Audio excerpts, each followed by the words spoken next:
కేసీఆర్ మెడకు phone wire మెల్లగా చుట్టుకుంటోంది. Phone tapping బాధితుల్లో మొత్తం 615 మందిలో రకరకాల రంగాల వారున్నారు. వీరిలో రాజకీయ నాయకులు, మీడియా అధినేతలు, సినీ, వ్యాపార ప్రముఖులు, కొందరు పౌర హక్కుల నేతలు వంటి వారున్నారు. ఫోన్ ట్యాపింగ్లో ప్రధాన సూత్రధారి ప్రభాకర్ రావు.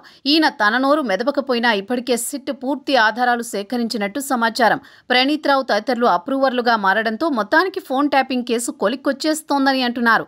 మాజీ డీజీపీ చుట్టూ కథ తిరుగుతున్నట్టు తెలుస్తోంది. ఈ మొత్తం కథ వెనుక ఉన్నది కేసీఆర్, వారి కుటుంబ సభ్యులే అంటున్నారు. ఇప్పటి వరకు ప్రపంచంలోని ఇలా ఫోన్ ట్యాపింగ్ కేసు వెలుగులోకి రావడం ఇది మూడవసారి.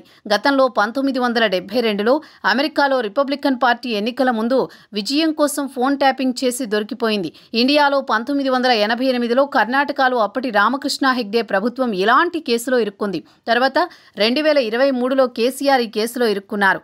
గోనె ప్రకాష్ రావు అప్పుడెప్పుడో 1983లో సంజయ్ విచార మంచ్ స్వతంత్ర అభ్యర్థిగా పెద్దపల్లి ఎమ్మెల్యేగా గెలిచారు. వైఎస్ హయాంలో ఆర్టీసీ చైర్మన్గా చేశారు. అంతకు మించి ఆయన ఏమీ చేయకపోయినా ఎప్పుడూ వార్తల్లో ఉంటారు. ఏదైనా సరే సూటిగా మాట్లాడతారు. 1982 నుంచి 2005 వరకు ఎమ్మెల్యే క్వార్టర్స్లో ఉండి అన్నీ గమనిస్తూ ప్రతి ఒక్కరి తప్పుల చిట్టా తన మైండ్లో ఫీడ్ చేసి పెట్టుకున్నారు. శుక్రవారం సిట్ విచారణ తర్వాత బయటకొచ్చి మీడియాతో మాట్లాడారు. ఇక ఈ కేసులోంచి కేసీఆర్ని ఎవ్వరూ కాపాడలేరని ఆయన జోస్యం చెప్పేశారు. ప్రభాకర్ రావు ఇప్పుడు కాకపోయినా ఎప్పటికైనా నిజాలు చెప్పక తప్పదని, జూలై 5 తర్వాత ఆయన్ని అరెస్ట్ చేస్తారని అన్నారు. ప్రధాని కావాలనే లక్ష్యంతో కేసీఆర్ పార్టీని బీఆర్ఎస్గా మార్చి చుట్టుపక్కల రాష్ట్రాలు పర్యటిస్తూ ఇక్కడ అందరి ఫోన్లు ట్యాప్ చేయించి పూర్తిగా ఇరుక్కుపోయారని అన్నారు. గోనె ప్రకాష్ రావు మూడవసారి ఎలాగైనా అధికారంలోకి వస్తామనే నమ్మకంతో పెద్దగా జాగ్రత్తలు తీసుకోలేదని, ఆ నిర్లక్ష్యం వల్లే ఇప్పుడిలా ఇరుక్కుపోయారని ఆయన వివరించారు.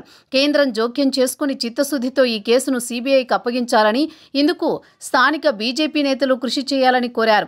గోనె ప్రకాష్ రావు ఇక్కడే కాదు, అమెరికాలోనూ మన తెలుగువారిలో విపరీతమైన క్రేజ్ ఉంది. తానా ఆట సంస్థలు నిర్వహించే పొలిటికల్ సెషన్స్లో ప్రతి ఏటా ప్రకాష్ రావు ప్యానెల్ స్పీకర్గా ఉండి తీరాల్సిందే.